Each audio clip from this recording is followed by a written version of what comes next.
My name is Mark Barry, and I've uploaded a book of poems to Amazon's system. It's available to purchase as a download to your PC, your Mac, your tablet, your smartphone. You don't necessarily need to have the Kindle software. It searches your system for it. If you don't have it, it downloads it to your toolbar for free, and you can open it up. You can then extend the text left, right, flicking pages back and forward. The book's name is My Broken Heart, 75 Days in the NHS. And the time period covered was November 2012 to February 2013, when I was in two separate British hospitals awaiting a quadruple bypass. I had complications with arteries and I had to wait that huge length of time, which is very, very unusual. This poem is number 12 of 75, and it's about a character I met in the Elizabeth ward in Whipps Cross Hospital in December 2012. Now, as you can imagine, the cardiac ward is normally full of men between the ages of 55 to 75. But here in England, and especially in London, it's a diverse, multiracial, multi-denominational community. And there are, for the want of better words, a great deal of men under those ages from certain kinds of ethnic backgrounds, particularly the Asian and Indian backgrounds and East European backgrounds, who are in there with coronary problems because of their diet.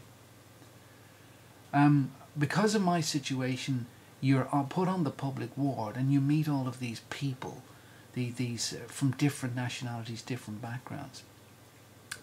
In the bed opposite me was this Polish gent who was this most fantastic character. He spoke a sort of pidgin English. I never did get his name, which I regret. And this guy was upbeat in a down place. Fantastically chipper person. He'd make the most outrageous statements too, and he'd come over to your bed and just say things unannounced, which is very Irish actually. And when his wife came in, he lit up like a Christmas tree. They were soppy for each other, as were his kids. There was something lovely about him. Because a cardiac ward is a dark place with men concerned about obvious things, you kind of latch on to the spirits, you kind of latch on to those up people.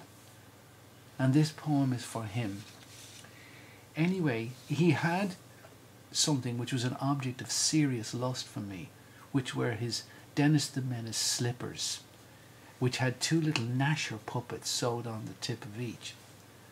Menace and Gnasher are characters, of course, from the Beano comic, which Eric Clapton is reading on the cover of the John Mayall and Blues Breakers LP from 1966 on Decca. He'd slip into these things each morning, potter about the ward, and always raise a laugh with them. Anyway, this is for him. I never did get his name, so please forgive me for that.